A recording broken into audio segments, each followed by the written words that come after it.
In this video, we're going to be talking about passing Plab as a lazy doctor. Why Plab and why the UK? Yeah, Plab because Plab is the cheapest exam. If you're considering leaving the country, it has the cheapest and the fastest. It's the cheapest and the fastest route to live in Nigeria. So I had born and bred, spent I think about 16 years before I left the country. So but I spent more of my adult formative years outside. I was used to a lot of stability. Basically I just became used to Europe. Going back home myself, I didn't want to come back home. When I was persuaded by my family, okay. So you can follow up to that story in the video. The link will be posted to the video here. You can follow up on that story in the links posted in the description box. How would you advise someone who is about to start? So the first thing is you need to register with the GMC. So we'll include all the links in the description to get your GMC number. Then the first step, you need to pass your English exams. So either you write IELTS or you write OET. Now OET is way more expensive. I think maybe 4 or 5 times the price of IELTS, but your chances of passing, from my experience, is higher than passing IELTS. IELTS is way cheaper, like I said. So either you do OET or you do IELTS. Personally, I wrote IELTS twice. One, I didn't make it. The second one, I got it. For someone who struggles with IELTS, just close your eyes, gather the money, write the OET, get it over with. Then you submit your results on the GMC site. You log into your account, of course, you upload your English test results. They will review it.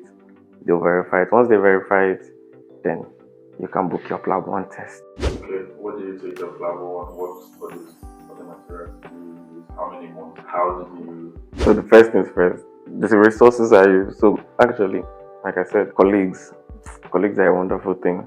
And also, don't keep your mouth shut. Always open your mouth and talk. Nigerians are so used to being secretive. You will never find help like that. So where I was working, I realized that I wasn't the only one taking Plab. I found out that, okay, 1 or 2 persons were taking Plab. And I even found out that someone had taken Plab and passed. So I approached her and told her, look, I'm writing this exam and I don't know where to start from. Please help me. So she gave me resources, a gift of people. So she told me she used this resource called PLABABLE. I'm sure many of you would have heard about it. She told me she used only PLABABLE. So a lot of people use PLABABLE, PLABKit, and some other apps. So when she told me she used only PLABABLE, I was fine. I said, okay. So I paid for, I think, 5 months in September or October. My exam was in February. So I paid 5 months of PLABABLE in September or October. And I didn't start using it till December.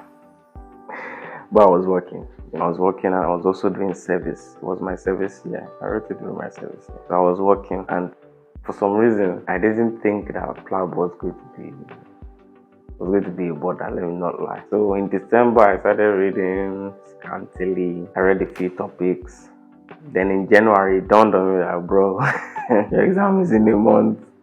So I buckled up reading. Actually, I read very well in January. I did crash course basically for myself. In February, I think towards the end of January, I think there are like 34 subtopics on PLABABLE. I had not done a significant amount. Let us keep it like that. Significant. So I just converted to mocks. Started doing the mocks because I think when I wrote my exam, there were 18 available mocks on PLABABLE. You can pay for their big mocks. So they organize big mocks, so you can do that. But I didn't do that. So I just started doing mocks. By February 15, I had done, my exam was February 16, by the way. So by February 15, I had done 13 mocks and a significant number of topics uncovered. So I just prayed. For some reason, actually, so this is another thing. If you know yourself, please work according to your strength. I know people that started preparing 5 months. So February 15, and yes, this is another thing. When I read, when I have gotten to the point where I know I can pass, I actually know for some reason. When I know that my knowledge has gotten to a certain threshold that I know I will pass, I know. So obviously when I get there, I don't stop reading. I keep pushing because I want to do as well as I can. So by February 15th, I had done 13 mocks. Actually, I knew there was no way I can fail that exam. February 16 came, I went to enter the exam, wrote the exam, passed. God be the glory. So in summary, you prepared for Plab for 1 month. So Number one, cover the biggest topics. So on Plabable, with each topic, you can see how many questions there are. The biggest topics there are usually psychiatry, neurology, pediatrics, I think obstetrics and gynecology. I think those ones they are usually around the 200 and something question mark. Yeah, I think 221. Each all these ones are about 221. So yes, cover the biggest topics first. So I don't even know how I was doing it. I don't even remember. I think yes, I also got I took pass from work in February, but they only gave me like 5 days. For some reason I don't know. I don't know how that January went. God favored me in a way, but I had time. I remember that I sat at the dining table for a long period of time, even during weekdays. I don't really remember what happened anymore. But pray for favor, basically. So cover the biggest topics first. That's number one. Number two, cover the essential topics. So now in on Plabable, cardiology has maybe 100 and something questions. Of course, cardiology is important. You need to do that. To cardiology. Personally, I didn't do ethics. I didn't do epidemiology. There are a couple of other big ones I didn't do. But basically, cover the big topics. What my advice would be, if you are 2 weeks to the exam, whether or not you've completed the subtopics, and I'm telling you what works for me. A lot of people that I've helped, or don't want to use the word coach, but like I was following up on them when they were writing the exam. When it was 2 weeks, I told them, whatever you're doing, just drop it. Try and do your mocks. If you can you can complete the mocks, you'll be fine. The reason why is because all the questions across all the subtopics are going to show up in the mock, are going to show up across the 18 mocks that you do.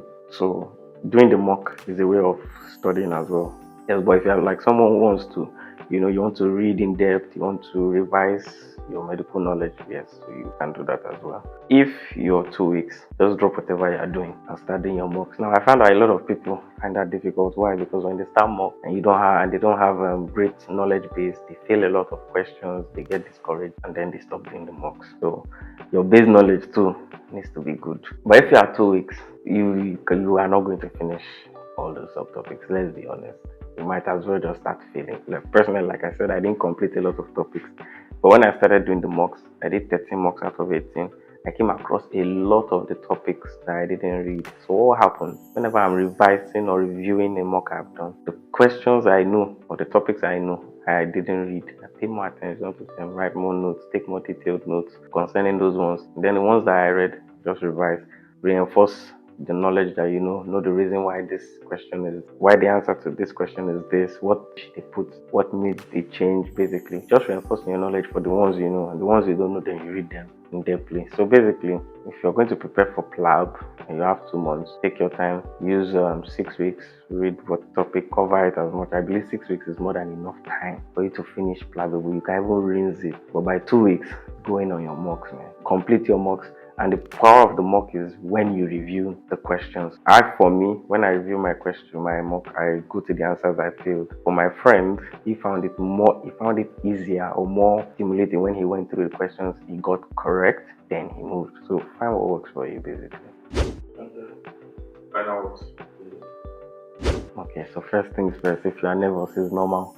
I think you should use that energy instead of using that energy, instead of wallowing in it and letting it swallow you or eat you up. Use it as fuel. Use it as motivation. To be actually. If I'm feeling nervous, what do I need to do to stop feeling nervous? Personally, for me, if I'm feeling nervous, what do I need to do to stop feeling a dent in myself that I am now ready for that exam? So what is that you need to now put in the work and get studied?